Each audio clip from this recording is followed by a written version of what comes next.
সবাইকে আমন্ত্রণ জানাচ্ছি মেডিনোভা মেডিকেল সার্ভিসেস ভালো থাকুন অনুষ্ঠানে। দর্শক, আপনাদের সাথে আছি আমি ডাক্তার অর্থি চক্রিফ। সারা বিশ্বে প্রায় ৩৬ লক্ষ পুরুষ এবং ৩৪ লক্ষ নারী প্রতি বছর হৃদরোগে আক্রান্ত হয়ে মৃত্যুবরণ করছেন। তবে আপনি কি করে বুঝবেন আপনার হৃদযন্ত্রটি সুরক্ষিত আছে কিনা? আগামী ২৯ সেপ্টেম্বর সারা দেশ সহ বিশ্বব্যাপী নানা আয়োজন এবং কর্মসূচির মাঝে পালন করা হচ্ছে বিশ্ব হার্ট দিবস। দর্শক, আজ আমরা কথা বলবো হৃদরোগের নানা জটিলতা এবং তার প্রতিকার নিয়ে, এবং এ বিষয়ে কথা কেবল আমরাই বলবো না, বলবেন আপনারাও। তাই চাইলে ফোন দিতে পারেন টেলিভিশন স্ক্রিনে দেখানো নাম্বারে।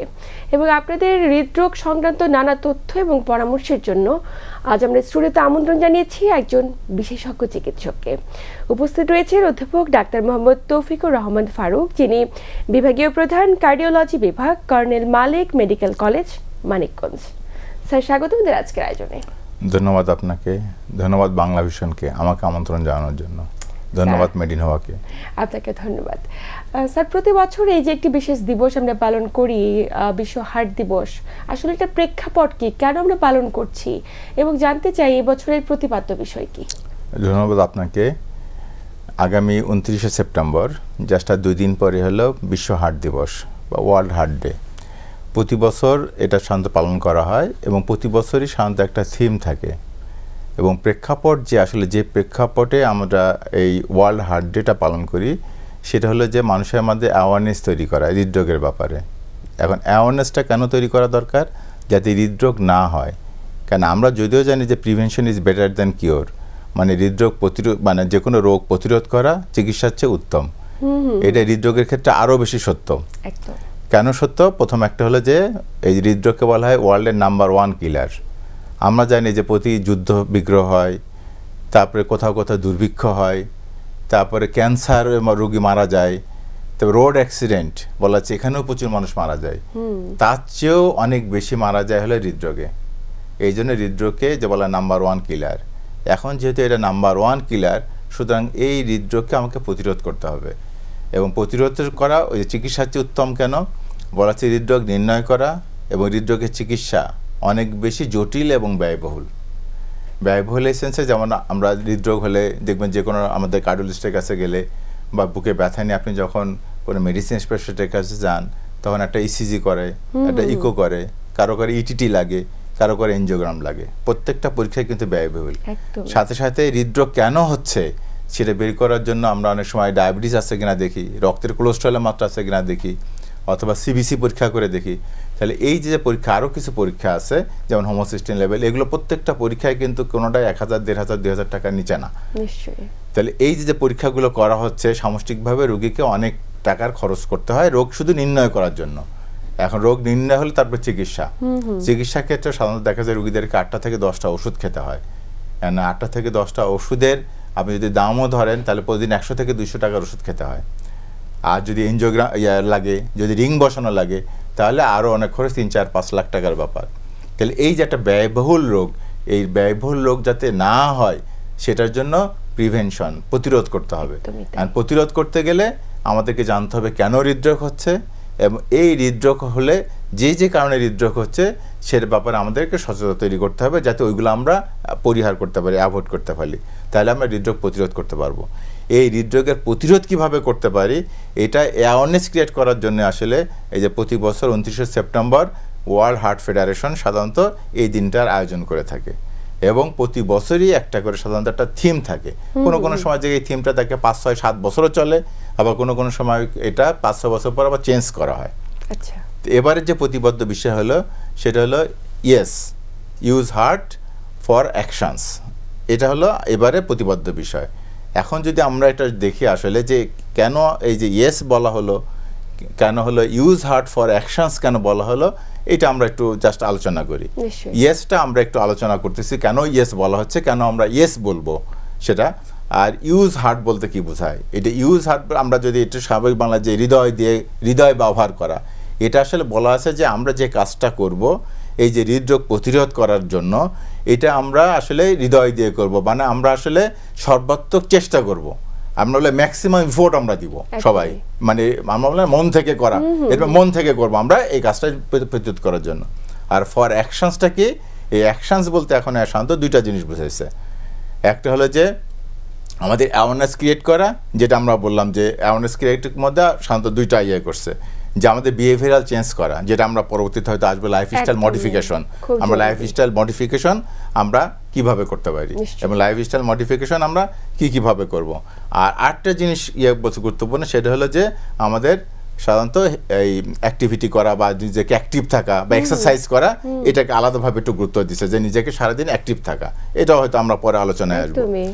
আর আরেকটা বিষয় যেটা বলা আছে সেটা হলো যে এই যে অ্যাকশনসের মধ্যে, সেটা আমাদের ওয়ার্ল্ড লিডার যারা আছে, যেমন বলা হচ্ছে, যেমন আমরা বললাম যে হৃদরোগ নাম্বার 1 কিলার, এর আবার 30% হৃদরোগ হয় আমাদের বায়ু দূষণ করার কারণে। আচ্ছা, তাহলে এই যে বায়ু দূষণ আছে, এই বায়ু দূষণকে যদি আমরা প্রতিরোধ করতে চাই, বায়ু দূষণ কমাতে চাই, সেটা আমাদের পার্সোনালি বা আমরা ব্যক্তি বা সামাজিকভাবে যেমন আমাদের কর্মকাণ্ড আছে, যেমন আমাদের দায় আছে বা আমরা চেষ্টা করতে পারি, তেমনি রাষ্ট্রেরও দায় আছে বা বিশ্বব্যাপী দায় আছে।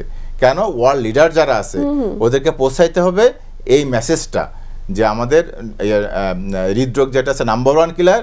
সুতরাং এই হৃদরোগ প্রতিরোধ করার জন্য আমাদেরকে বায়ু দূষণ এবং আরও কিছু কিছু আইন প্রণয়ন করতে হবে, যে আইনগুলো করলে আমাদের হৃদরোগের প্রকোপ কমানো যাবে।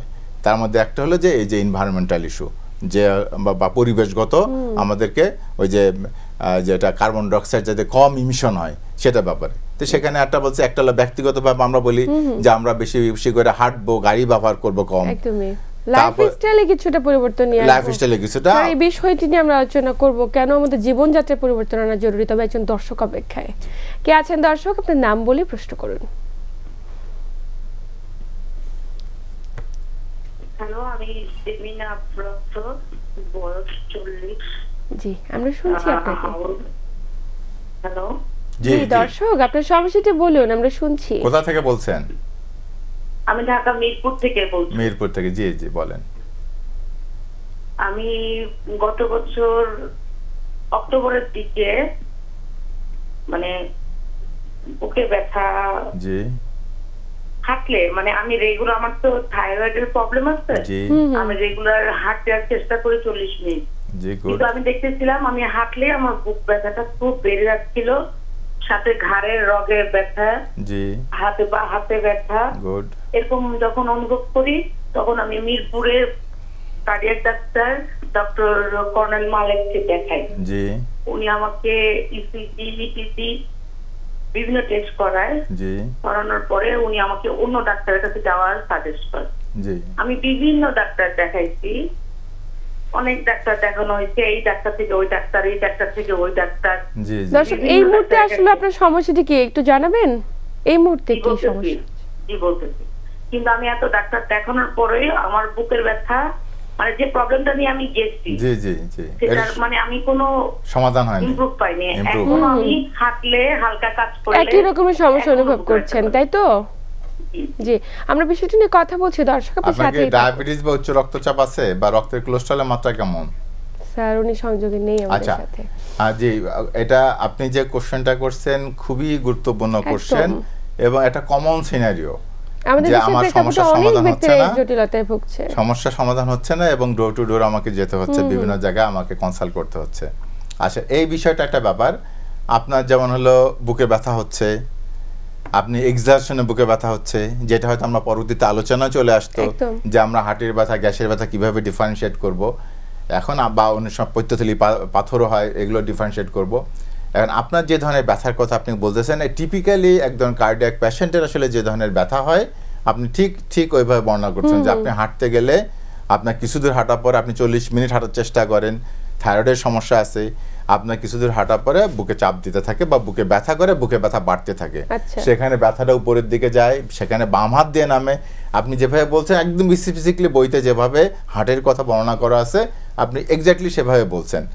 এখন একটা ব্যাপার হচ্ছে, হয়তো কিন্তু জিনিসটা ব্যাপার হচ্ছে আপনি ইসিজি করছেন, হয়তো নর্মাল আসছে, ইকো করছে নর্মাল আসছে, ইটিটি করছে নেগেটিভ আসছে, ফলে কার্ডিওলজিস্ট সাহেব আপনাকে হয়তো অন্য ডাক্তারের কাছে রেফার করছে।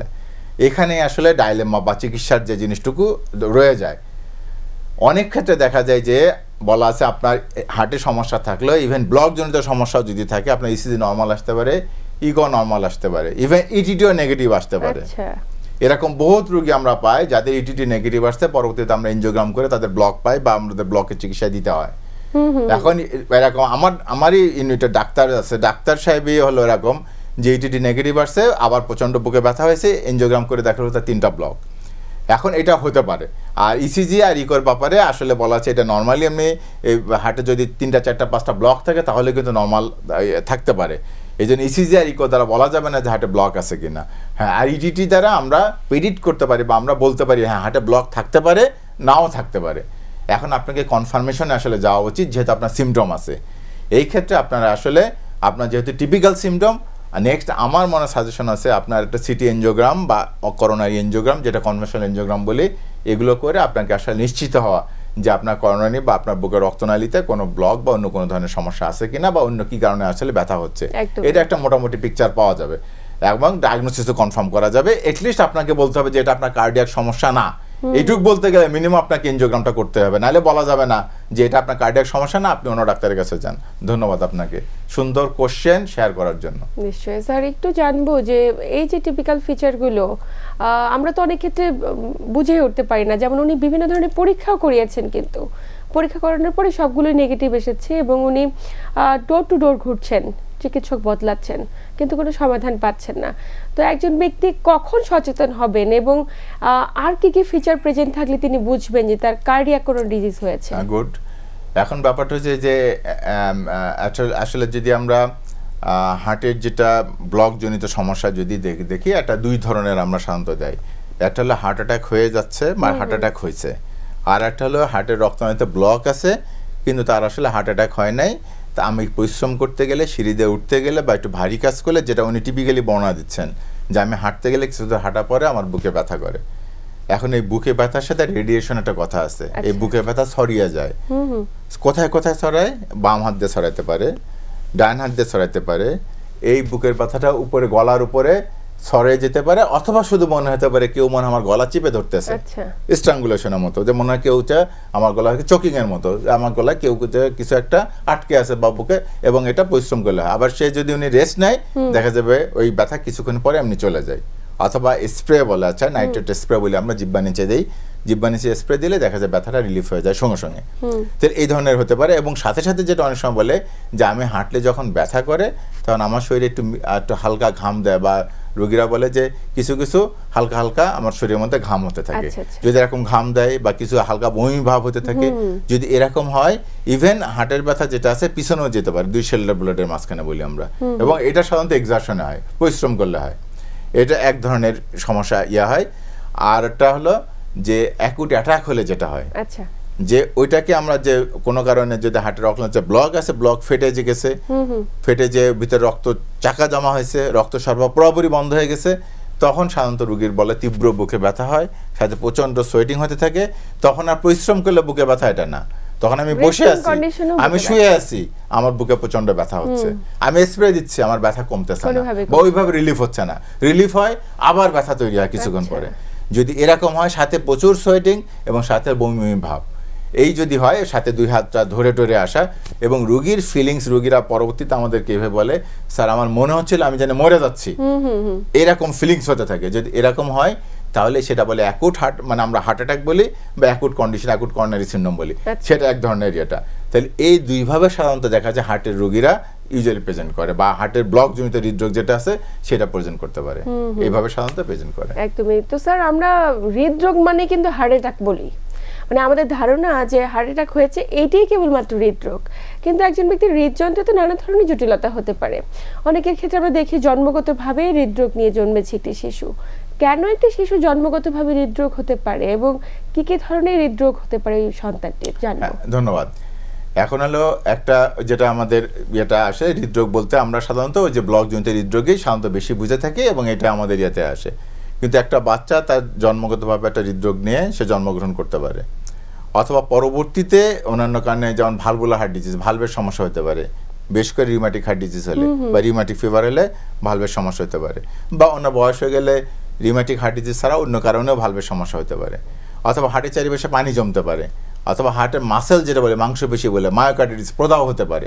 তো বিভিন্ন ধরনের হার্টের আসলে হৃদরোগটা বিভিন্ন ধরনের হতে পারে।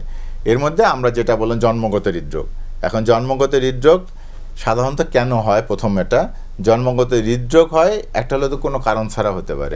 2 নাম্বার হলো যে কিছু কিছু আমাদের জেনেটিক ডিজিজ বলি, যেমন ডাউন সিনড্রোম, ডাউনস বেবি আমরা অনেকে এখন মোটামুটি পরিচিত, কারণ বিভিন্ন ক্ষেত্রে অটিজম বা অটিস্টিক বেবির যদি ছবি আসে দেখুন ফার্স্টে যে ছবিটা আসে সেটা একটা ডাউন সিনড্রোমের বেবির ছবি আসে। তাহলে ডাউন সিনড্রোমের বেশি হার্টের মধ্যে ছিদ্র থাকে বা হার্টের সমস্যা হতে পারে জন্মগতভাবে, ডাউন সিনড্রোম জেনেটিক ডিজিজ যেটা বলি।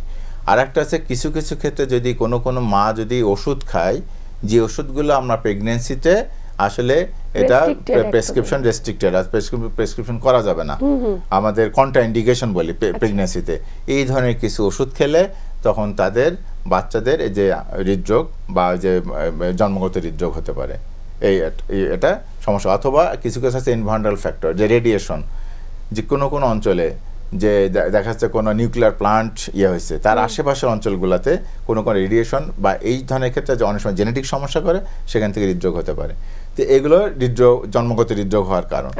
এখন জন্মগত হৃদরোগ হলে সাধারণত কীভাবে আসলে জন্মগত হৃদরোগটা হয়, সেটা হলো যে হার্টের মধ্যে দেখা যায় বিভিন্ন পর্দা থাকে, এই পর্দার মধ্যে ছিদ্র থাকতে পারে, যেমন ইন্টারট্রাল সেপ্টাম, সেটা AHD বলি, অ্যাট্রাল সেপ্টাল ডিফেক্ট, VSD বলি, ভেন্ট্রিকুলার সেপ্টাল ডিফেক্ট, PDA বলি, যেটা জন্মগত নালী থাকে সেই নালীটা বন্ধ হয়ে যাওয়ার কথা, সেই নালীটা পারসিস্ট করতে পারে, পারসিস্ট PDA বলি, এই ধরনের সমস্যা হতে পারে। অথবা দেখা যায় যে রক্তনালীগুলা চিকন হয়ে যেতে পারে, হার্টের থেকে যে রক্তনালী উঠছে যেমন আওটা ওঠে ওগুলো সরু হয়ে যেতে পারে, অথবা পালমোনারি আর্টারি ওঠে সেগুলো সরু হয়ে যেতে পারে, অথবা এই যে একাধিক আসলে কম্বিনেশন এগুলো হতে পারে, অথবা হার্টের মধ্যে যে ভাল্বগুলো থাকে সেই ভাল্বগুলো সরু হয়ে যেতে পারে বা সেগুলো লিক করতে পারে।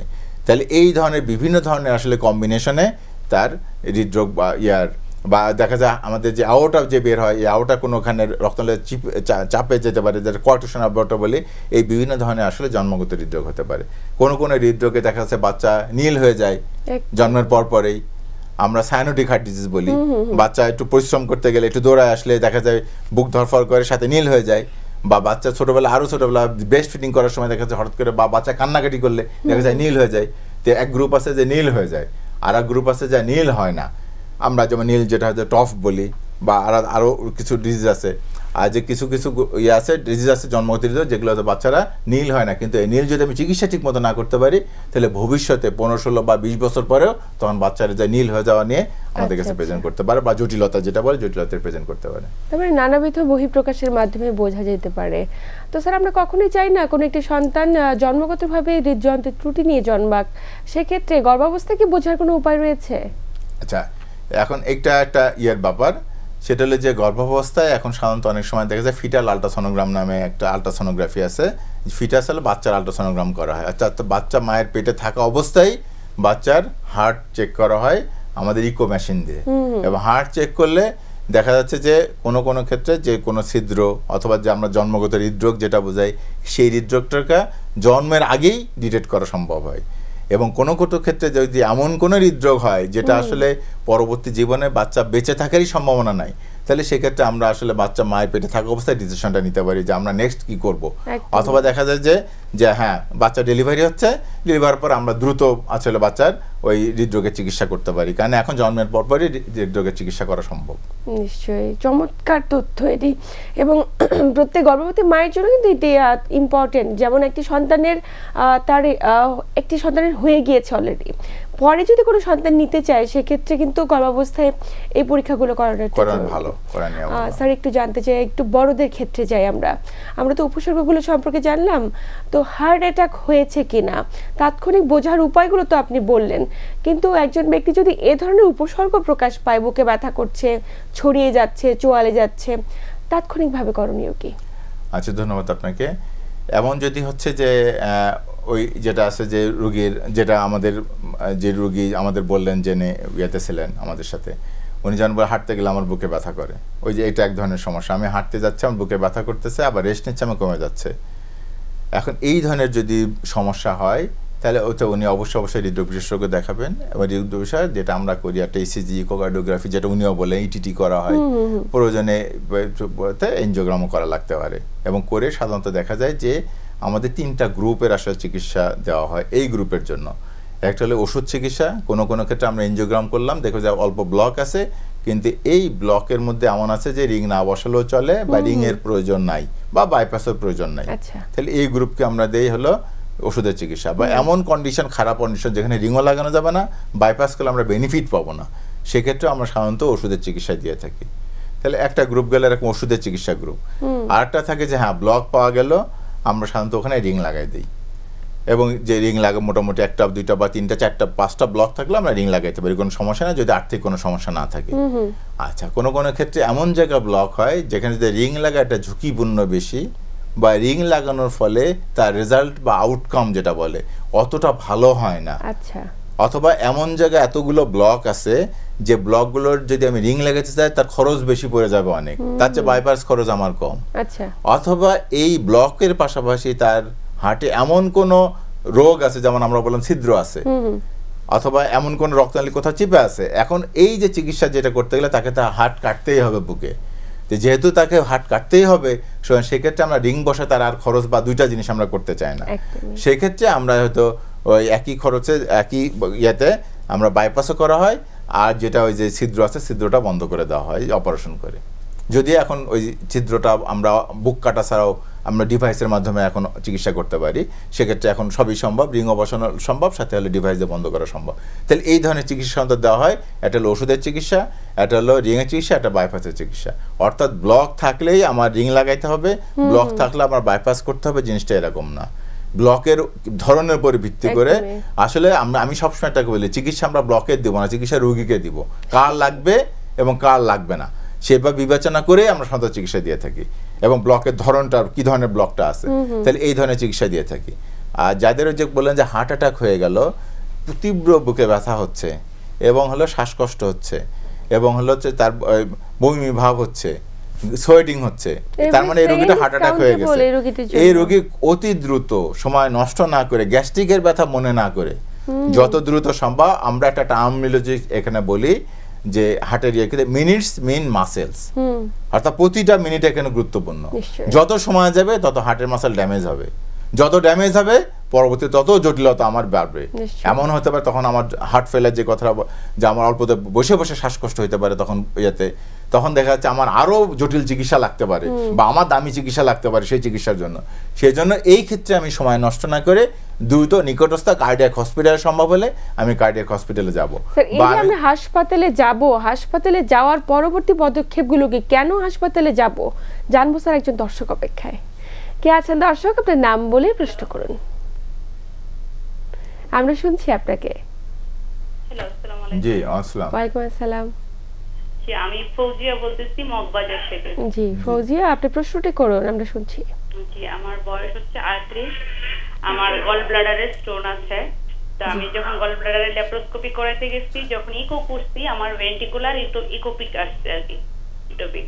তো এটা পরবর্তীতে আবার ইসিজি করছে, এটা নরমাল হয়েছে, ডাক্তার কিছু ওষুধ সাজেশন করছে, নরমাল আসছে। কিন্তু ইদানিং হচ্ছে বাম হাত আর বাম পাশ ব্যথা করে, মাঝে মাঝে বুকের মাঝখানে চিরিক দিয়ে ওঠে।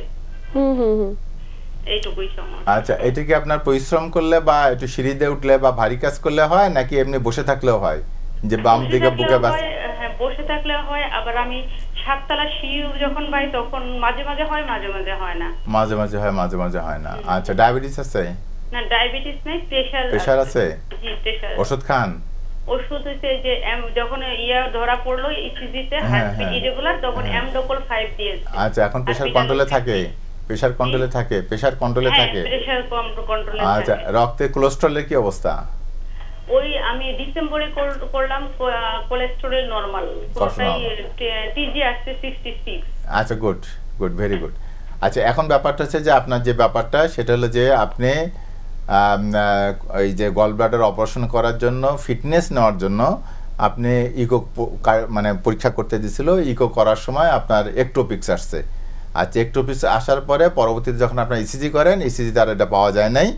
এখন একটা ব্যাপার আছে যে আপনি ইকো করার সময় বা যে কোনো পরীক্ষার সময় আসলে জিনিসটুকু আমাদের সেটা না, একটা কাউন্সিলিংয়ের একটা ব্যাপার আছে।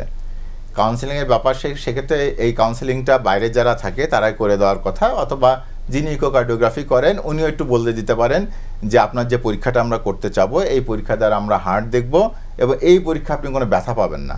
কেন রোগীকে অনেক সময় আরও যদি বলে দেওয়া হয় পরীক্ষার আলট্রাসোনোগ্রামের মতোই, শুধু আল্ট্রাসোনোগ্রাফির জন্য আপনি ব্যথা পান না, শুধু এই পরীক্ষা আপনি কোনো কষ্ট পাবেন না বা ব্যথা পাবেন না।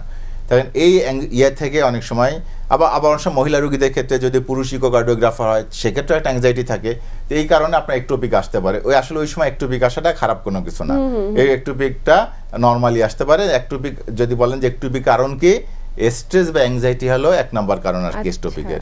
পরবর্তীতে আছে একটোপিক ভালো হয়ে যায়। আবার আপনার যে একটোপিক যখন আসলে হয়েছিল এমন হতে পারে একটোপিক মাঝে মাঝে হয় বা ড্রপ বিট হয়, আপনি ইসিজি যখন করছেন তখন ছিল না, অন্য সময় হতে পারে। তো যেটাই হোক না কেন আসলে একটোপিক নিয়ে আপনার খুব বেশি দুশ্চিন্তা হওয়ার কারণ নেই। তবে হ্যাঁ, এখন এই একটোপিকের যদি দিন দিন সংখ্যা বাড়তে থাকে, একটোপিক যদি হয় ঠিক আছে, একটোপিক একটা বা পরপর 2-3টা হলো, এরকম একটোপিক 2-3টা হচ্ছে, তাহলে এই ক্ষেত্রে আসলে আপনার ইভ্যালুয়েশন দরকার আছে। ইভ্যালুয়েশন দরকারটা কি, আপনি যে বললেন যে আপনার যেহেতু বুকে ব্যথা হয় এবং মাঝে মাঝে বাম সাইডে বুকে ব্যথা হয়, চিলিক মারে, আসলে যেহেতু বয়স 38 বছর, উচ্চ রক্তচাপ আছে, এখন এগুলো একটু রিস্ক ফ্যাক্টর। হয়তো ওজন যদি বেশি থাকে তাহলে সেটা একটা বেশি থাকলে চিকিৎসকের কাছে যাওয়া জরুরি। এবং পরবর্তী ইভ্যালুয়েশন গুলো স্যার কি হতে পারে, ওনার পদক্ষেপ কি এবং ওনার লাইফস্টাইল আসলে কতটুকু পরিবর্তন আনা জরুরি, আমরা এই সকল বিষয়গুলো নিয়ে কথা বলবো। তবে সময় হয়েছে কিছু একটু বিরতি নেবার। প্রিয় দর্শক, মেডিনোভা মেডিকেল সার্ভিসেস ভালো থাকুন অনুষ্ঠান থেকে নিচ্ছি ছোট্ট একটি বিরতি, সাথেই থাকুন। প্রিয় দর্শক, বিরতির পর আবার সবাইকে স্বাগত জানাচ্ছি মেডিনোভা মেডিকেল সার্ভিসেস ভালো থাকুন অনুষ্ঠানে। সাথে আছি আমি ডাক্তার অর্থি জোখরিফ এবং আমার সাথে আছেন একজন বিশেষজ্ঞ চিকিৎসক। স্যার, বিরতির পর আবার স্বাগত আমাদের আজকের আয়োজনে। আমরা বিরতির আগে কথা বলছিলাম যে একজন ব্যক্তি যদি হার্ট অ্যাটাক হয়ে থাকে কিংবা হৃদরোগে নানা জটিলতা হয়ে থাকে, সেক্ষেত্রে চিকিৎসা পদ্ধতির সুবিধাগুলো কী কী? আপনি বলছিলেন যে কার ক্ষেত্রে রিং পরাতে হবে এবং কার ক্ষেত্রে ওপেন হার্ট সার্জারি করাতে হবে সিদ্ধান্ত কেবলমাত্র একজন চিকিৎসকের। সেক্ষেত্রে রোগী কখনোই সিদ্ধান্ত নিতে পারেন না এবং এটা ডিপেন্ড করে রোগীর কন্ডিশনের উপর। স্যার, আমাদের দেশে অনেক ব্যক্তির ধারণা রয়েছে যারা হার্ট অ্যাটাক করছে, হার্ট অ্যাটাক বা হৃদরোগে কোনো জটিলতা এবং হার্ট স্ট্রোক এবং ব্রেইন স্ট্রোক এই দুটোকে গুলিয়ে ফেলে। আপনি কি একটু ডিফারেন্সিয়েট করে দিতে পারেন? হ্যাঁ, ধন্যবাদ। এটা হলো যে স্ট্রোক বলতে আসলে কি বুঝি আমরা, প্রথম করে স্ট্রোক মানে ব্রেন স্ট্রোক, এর আর কোনো ইয়ে নেই। আর হার্ট হলে অ্যাটাক, তাহলে হার্টের পরে আমরা অ্যাটাক ব্যবহার করব, ব্রেনের পরে স্ট্রোক ব্যবহার করব। কিন্তু যদি শুধু স্ট্রোক বলি তাহলে সাধারণত ব্রেন স্ট্রোকই বোঝায়। এখন দুইটা জিনিস যেটা কনফিউশন সমস্যা হয়, যেটা আমরা যখন রোগীরা বলে স্যার আব্বা তো স্ট্রোক করছে, স্ট্রোক করার পরে তখন আবার একটু ভাঙতে হয়, কি হয়েছে, কোনো সাইড প্যারালাইসিস হয়েছে বা কথা বলতে পারতেছে না, নাকি হলো কোনো বুকে ব্যথা হয়েছে, বলে না আব্বার বুকে ব্যথা হয়েছে, আচ্ছা ঠিক আছে তাহলে জাতীয় হৃদরোগ নিয়ে ইনস্টিটিউটে আনো বা কার্ডিয়াক হসপিটালে নিয়ে যাও। আর যদি এটাকে কি স্যার আব্বা তো ডাইন পা বাম পা অবশ হয়ে গেছে, তাহলে আমরা বুঝি যে আসলে স্ট্রোক করছে, ব্রেন স্ট্রোক হয়েছে, তখন আমরা বলি নিউরো সায়েন্সে নাও, তাহলে মানে আমরা ডিফারেন্সিয়েট করতে হয়। কারণ এই রোগীটায় যদি ভুল করে আর এক হসপিটালে যায়, এখানে সময় নষ্ট হবে, ওখানে সময় একটা হলো যাতায়াতের সময় নষ্ট হবে, দিয়ে ওখানে একটা কিউ থাকবে, লাইন থাকবে, লাইনের সময় নষ্ট হবে, এবং যখন ডাক্তার দেখবে তখন ডাক্তার রেফার করে, রেফারের সময় নষ্ট হবে। সেই জন্য প্রথমে মানে সবার জন্য এটা, যদি দেখা যায় আপনার কোনো সাইড প্যারালাইসিস হয়েছে বা মুখ বাঁকায় গেছে বা কোনো সাইড বাঁকায় গেছে বা এটাকে আমরা বলতে হবে হয়তো ব্রেনের ক্ষতি হয়েছে, ব্রেন স্ট্রোক হয়েছে, সেক্ষেত্রে আমাদের আসলে স্ট্রোকের বা নিউরোলজিক্যাল হাসপাতাল যেখানে ব্রেনের চিকিৎসা করা হয়, স্ট্রোকের চিকিৎসা করা হয়, সেখানে নিয়ে যাওয়া ভালো। সেখানে ঢাকা মেডিকেল হতে পারে, যে কোনো মেডিকেল কলেজেও সব স্ট্রোক ইউনিট আছে, এটা হতে পারে। আর একটা হলো যে হার্ট অ্যাটাক হয়ে গেলে তো এটা আরো বেশি জরুরি, আপনি যত তাড়াতাড়ি আপনি হাসপাতালে পৌঁছাতে পারেন। এখানে কোনো সুতরাং এখানে কার্ডিয়াক হসপিটাল বা কার্ডিয়াক বিশেষ সহায়তা হাসপাতাল যেগুলো আছে, সেই কার্ডিয়াক বিশেষ হাসপাতালে আপনাকে রোগী নিলে ভালো। এখানে রোগী কমপ্লেন করবে বুকে ব্যথা হচ্ছে, তার সাথে ঘাম দিচ্ছে, শ্বাসকষ্ট হচ্ছে, এরকম যদি রোগী কমপ্লেন করে সেক্ষেত্রে হার্টের হাসপাতালে নিতে হবে। এটাকে বলে সাধারণত হার্ট অ্যাটাক থেকে এটা হয়। তো এই যে স্যার আমরা হার্ট অ্যাটাক নিয়ে কথা বলছি, হার্টের নানা জটিলতা নিয়ে কথা বলছি, সামনে বিশ্ব হার্ট দিবস, আমাদের জানা জরুরি যে আমরা এত ব্যক্তি হৃদরোগে আক্রান্ত হচ্ছি কিন্তু আমরা কেন প্রতিকার করতে পারছি না এবং প্রতিকারে আমাদের আসলে কতটুকু সতর্ক হওয়া জরুরি? হ্যাঁ, এটাই যে প্রতিকারটা বলি আমরা, বা আমাদের হলো প্রিভেনশন। এখন প্রিভেনশনের ক্ষেত্রে এটা অনেক সময় আমরা টার্ম যেটা ইউজ করি যে বিভিন্ন অসুখের কিন্তু আমরা ভ্যাকসিন খুঁজি, প্রতিরোধ কি, ভ্যাকসিন কি।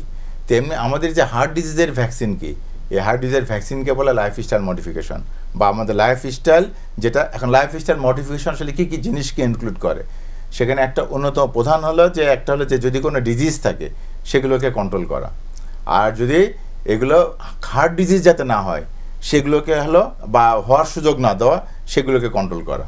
এর মধ্যে একটা অন্যতম প্রধান হলো ওবেসিটি।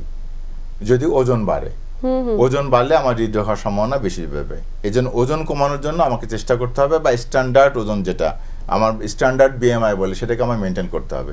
সাধারণত আমরা 19 বা 20 থেকে 25-এর মধ্যে রাখতে চাই বিএমআই। বিএমআইটা হলো আমার হাইটের তুলনায় আমার ওজন কতটুকু হওয়া উচিত, সেটা এই স্ট্যান্ডার্ড বিএমআই মেনটেন করা উচিত। তাহলে আমাদের ওজন গেল। পরবর্তী যদি সময় পাই আমরা ওজন কিভাবে কমাবো সেটা আমরা বিস্তারিত আসতে পারি। 3 নম্বর হলো খাওয়া দাওয়ার ব্যাপারটা, যে আমাদের খাবারের মধ্যে বলা আছে লবণযুক্ত খাবার কম খেতে হবে। এখন লবণযুক্ত খাবার কোনগুলো, যেমন কনফেকশনারি ফুড, ক্যান ফুড, অথবা ড্রাই ফুড, ড্রাই ফিশ, শুটকি, যেগুলো বিভিন্ন হচ্ছে ড্রাই ফুড, এগুলোতে লবণ বেশি থাকে প্রিজারভেটিভ হিসাবে। আমার এই খাবারগুলো কম খেতে হবে। অধিক পটাশিয়ামযুক্ত খাবার খেতে হবে। হ্যাঁ, পটাশিয়াম কোথায় বেশি থাকে? শাকসবজি, ফলমূলে পটাশিয়াম বেশি থাকে, এই খাবারগুলো বেশি করে খেতে হবে। অধিক কার্বোহাইড্রেট যুক্ত খাবার, অধিক চর্বিযুক্ত খাবার, আমরা সম্পৃক্ত চর্বি বলি, এই যুক্ত খাবার কম খেতে হবে। যেমন আমাদের অ্যানিম্যাল ফ্যাট, এগুলো কম খেতে হবে। ভাত কম খেতে হবে, আলু কম খেতে হবে, চিনি, মিষ্টি, এগুলো কম খেতে হবে। আর বিশেষ করে কোক, ফান্টা, যেগুলো সফট ড্রিঙ্কস আছে, বা যেগুলো বাইরের যে জুস যেগুলো আছে, এগুলো যত কম খাওয়া যায় তত ভালো, কারণ এর মধ্যে প্রচুর সুগার থাকে, প্রচুর ক্যালোরি থাকে। তাহলে এগুলোকে আমাকে অ্যাভয়েড করতে হবে। আর হলো যেগুলো অসম্পৃক্ত চর্বি, বেশ করে যেমন আমরা বলি একটু বাদাম, বা সামুদ্রিক মাছ, বা সামুদ্রিক আমরা সি ফুডই বলি, সেই সি ফুড, এগুলোকে আমাকে এনকাজ করতে হবে, এগুলো খেতে হবে। আর একটা বলে নিজেকে অ্যাক্টিভ থাকে, এক্সারসাইজ করা নিজেকে। আমরা যদিও একটা কথা বলি যে প্রতিদিন 30 থেকে 45 মিনিট কমপক্ষে হাঁটা। অনেক রুগীরা কোশ্চেন করছে আমি যদি 1 ঘন্টা হাঁটি, 2 ঘন্টা হাঁটি, সেটা আরও ভালো। এটা আসলে বলা আছে কমপক্ষে, এটা রুগীরা আবার কনফিউজ হয় না, 45 মিনিটের বেশি মনে হাঁটা যাবে না। অথবা বলা আছে যে আমি স্মার্ট ওয়াচ বা আমার স্মার্টফোনে 8000 স্টেপ ঠিক করে নিয়ে আমি প্রতিদিন ওই টার্গেটটা ফিল আপ করা, প্রতিদিন 8000 স্টেপ হাঁটা। সেটা ইনক্লুড সব কিছু হতো, আমি বাথরুমে যাচ্ছি, আমি হাঁটতেছি, আমি সিঁড়িতে উঠতেছি, আমি অফিসে বসে এক রুম থেকে আরেক রুমে যাচ্ছি, সেসব ইনক্লুড সহ 8000 স্টেপ উঠতে হবে। এটা হলো এক্সারসাইজ। আর একটা জিনিস যেটা, সেটা বলা আছে যে অ্যালকোহল একদম সরাসরি আর ইয়ের জন্য দায়ী, হৃদরোগের জন্য অ্যালকোহল অ্যাভয়েড করতে হবে। আর একটা হলো স্মোকিং, ধূমপান ত্যাগ করতে হবে। ধূমপান কোনোভাবেই করা যাবে না। আর একটু ডায়াবেটিস থাকলে ডায়াবেটিস কন্ট্রোল করতে হবে, উচ্চ রক্তচাপ থাকলে উচ্চ রক্তচাপ কন্ট্রোল করতে হবে, রক্তের কোলেস্ট্রল যদি মাত্রা বেশি থাকে তাহলে কোলেস্ট্রল নিয়ন্ত্রণে আনতে হবে। তাহলে এগুলোর জন্য মোটামুটি আমি যদি এই লাইফস্টাইল মেনটেন করতে পারি, তাহলে আমি আশা করতে পারি যে হ্যাঁ, আমার হৃদরোগ না হওয়ার সম্ভাবনা বেশি। একদমই। স্যার, আরেকটি বিষয় এখানে যোগ করব যে যারা দীর্ঘদিন ধরে অনিয়ন্ত্রিত ডায়াবেটিস রোগটিতে ভুগছে, কিংবা যাদের হাই কোলেস্টেরল, তারা তো আক্রান্তের ঝুঁকি তো অনেক মাত্রায় রয়েছে, তাদের উদ্দেশ্যে নিশ্চয়ই একই পরামর্শ থাকবে। ওজন থেকে কি করে আসলে নিয়ন্ত্রণ করা যায়? ওজন নিয়ন্ত্রণের ক্ষেত্রে ওজন নিয়ন্ত্রণ কিভাবে করা যায়? এখন ওজন নিয়ন্ত্রণের জন্য বলে যে ওজন কিসে বাড়ে, এটা আমাকে প্রথমে জানতে হবে। ওজন বাড়বে কার্বোহাইড্রেট জাতীয় খাবারে, ওজন বাড়বে অধিক ওই সম্পৃক্ত চর্বি যেটা আছে, এগুলো খেলে আমার ওজন বাড়বে। মূলত আমাদের দেশে ওজন বাড়ার জন্য কার্বোহাইড্রেট দায়ী, কারণ আমাদের দেশে সাধারণত অত ফ্যাট বা প্রোটিন আমাদের অ্যাভেলেবেলও না, আবার এগুলো কস্টলি খাবার। সেই জন্য কার্বোহাইড্রেট যেহেতু সহজলভ্য খাবার, এবং এই জন্য কার্বোহাইড্রেট আমাদের সাধারণত ওজন বাড়ানোর জন্য দায়ী। এই যে আমরা বলি ভাত, রুটি, আলু, চিনি, মিষ্টি, এগুলো কম খেতে হবে। এখন একটা ব্যাপার আছে, সেটা হলো যে আমার ক্যালোরি এক্সপেন্ডিচার, মানে ক্যালোরি খরচ করা, আর ক্যালোরি গেইন করা, ক্যালোরি নেওয়া। অর্থাৎ আমি তো খাবারের মাধ্যমে ক্যালোরি নিচ্ছি, আর যদি ক্যালোরি খরচ করা, এই খরচ করা যদি আমি হাঁটাচলা করি, আমি যদি অ্যাক্টিভ থাকি, আমি যদি এক্সারসাইজ করি, তাহলে আমার ক্যালোরি এক্সপেন্ড হবে, ক্যালোরি খরচ হবে। এখন আমার যেটা আছে, ওজন কমাইতে গেলে অবশ্যই যে ক্যালোরি খরচ করা যেটা বলে, এটা বেশি হতে হবে আমার ক্যালোরি নেওয়ার চেয়ে। অর্থাৎ আমি যদি প্রতিদিন 1000 বা 1400 কিলো ক্যালোরি খাবার গ্রহণ করি, অবশ্যই আমার তার চেয়ে বেশি আমাকে বার্ন করতে হবে, নাহলে তো আমার ওজন কমবে না, আমাকে নেগেটিভ ব্যালেন্সে যেতে হবে। সেই ক্ষেত্রে আমাকে খাবার যেমন কমায় খেতে হবে, তেমনি আমার এক্সারসাইজটাও বাড়াইতে হবে, যাতে আমার ক্যালোরি খরচ হয়। আর একটু জিনিস খেয়াল রাখতে হবে, সেটা আমরা সবসময় অধৈর্য হয়ে যাই, আমরা মনে করি যে এখনই মনে হয় ওজন কমে যাবে, এইটা করা যাবে না, এবং ধরতে হবে যে হ্যাঁ আমার জন্য ওজন যেমন আস্তে আস্তে ডায়েটে চলে গিয়ে খুব র‍্যাপিডলি 15 কেজি ওজন কমিয়ে ফেলি, এটাই থেকে এড়িয়ে যাওয়া জরুরি। এটা যেমন স্বাস্থ্যের জন্য ক্ষতিকর, তেমনি এটা আমি ম্যাক্সিমাম ক্ষেত্রে দেখি মেইনটেইন করতে পারে না, পরবর্তীতে আবার এটা র‍্যাপিড গেইন হয় ওজন। সুতরাং এই কারণে আমি যেহেতু ওজন আস্তে আস্তে বাড়ে, আমাকে আস্তে আস্তে ওজন কমাতে হবে। স্যার, আমরা আলোচনার একদম শেষ প্রান্তে, সামনে বিশ্ব হার্ট দিবস, এটাকে কেন্দ্র করে দর্শকদের উদ্দেশ্যে আপনার পরামর্শ ছোট্ট করে একটু জানতে চাইবো। হ্যাঁ, দর্শকদের উদ্দেশ্যে আসলে এই যে বিশ্ব হার্ট দিবস উপলক্ষে, যেহেতু বিশ্ব হার্ট দিবসের যেটা মূল থিম যেটা বা যেটা লক্ষ্য থাকে, যেটা গোল থাকে, সেটা হলো হার্ট ডিজিজ প্রিভেন্ট করা। এবং হার্ট ডিজিজ প্রিভেন্ট করার জন্য আমরা প্রতিরোধ করার জন্য এতক্ষণ আলোচনা করলাম। তারপরেও যদি আমি একটু সংক্ষেপে যেটা বলি যে অ্যাওয়ারনেস ক্রিয়েট করা, এই যে আমরা যে আজকে আলোচনা করতেছি এইটা কিন্তু একটা প্ল্যাটফর্ম, যেটা অ্যাওয়ারনেস ক্রিয়েশনের একটা প্ল্যাটফর্ম, অ্যাওয়ারনেস তৈরি করা বা সচেতনতা তৈরি করা। তেমনি 29শে সেপ্টেম্বরকে করে উদ্দেশ্য করে আমরা র্যালি করি, আমরা বিভিন্ন সেমিনার করি লক্ষ্য করে এবং এটাকে ডিসেমিনেটও করি, বিভিন্ন জনের কাছে পৌঁছাই হলো যেমন একটা যে মাস মিডিয়ার মাধ্যমে, তারপরে হলো যে অনেক সময় আমরা আর্টিকেল লিখি বিভিন্ন পেপারেও, যে এটা 29শে সেপ্টেম্বর আশেপাশে বিভিন্ন পত্রিকাতে সাধারণত এটা ছাপা হয়, সেটাও এরা দেখতে পারবে, মানুষ দেখতে পারবে সচেতনতার জন্য আসলে কি করা উচিত আমার। আর হলো যেটা ওই যে বিভিন্ন র্যালির মাধ্যমে বা সমাবেশের মাধ্যমে এটা সাধারণত আমরা ডিসেমিনেট করি। উদ্দেশ্য একটাই যে হৃদরোগ প্রতিরোধ করা, এবং হৃদরোগ প্রতিরোধ করার জন্য একটা মূল হেডিং, সেটা হলো আপনার ওজন নিয়ন্ত্রণে রাখুন, 2 হলো যে আপনি ধূমপান মুক্ত থাকুন, 3 নম্বর আপনার খাবার দাবার ব্যাপারে সচেতন হন, আপনাকে জানতে হবে কারণ কী খেতে হবে কী খাওয়া যাবে না, কারণ খাবারের সম্পর্কে আমাদের দেশে অনেক ভুল ধারণা আছে। আমরা মনে করি হয়তো আলোচনার সুযোগ হলো না, একটা খুব কমনলি এই যে আমার হার্টের সমস্যা হয়েছে বা আমার হার্টের সমস্যা কথা, গরু মাংস, খাসির মাংস, ডিম, দুধ এগুলো খাওয়া যাবে না, এগুলো একদম ভ্রান্ত ধারণা। এগুলোর সাথে আসলে হৃদরোগের কোনো সম্পর্ক নেই। যদি ভবিষ্যতে সুযোগ হয় এগুলো নিয়ে আমরা আলোচনা করবো। ধন্যবাদ স্যার, আপনাকে আন্তরিক ধন্যবাদ। আমরা আলোচনার একদম শেষ প্রান্তে। প্রিয় দর্শক, এই আলোচনার মাধ্যমে অন্তত আমরা এতটুকু বুঝলাম যে হৃদযন্ত্রকে সুরক্ষিত রাখতে হলে জীবনযাপনে পরিবর্তন আনার বিকল্প কিছু নেই। আসলে আমরা নিজেরা সচেতন হই এবং অন্যকেও সচেতন করি। এতক্ষণ সাথে থেকে আমাদের আয়োজন দেখার জন্য সবাইকে আন্তরিক ধন্যবাদ। সবাই ভালো থাকুন, সুস্থ থাকুন।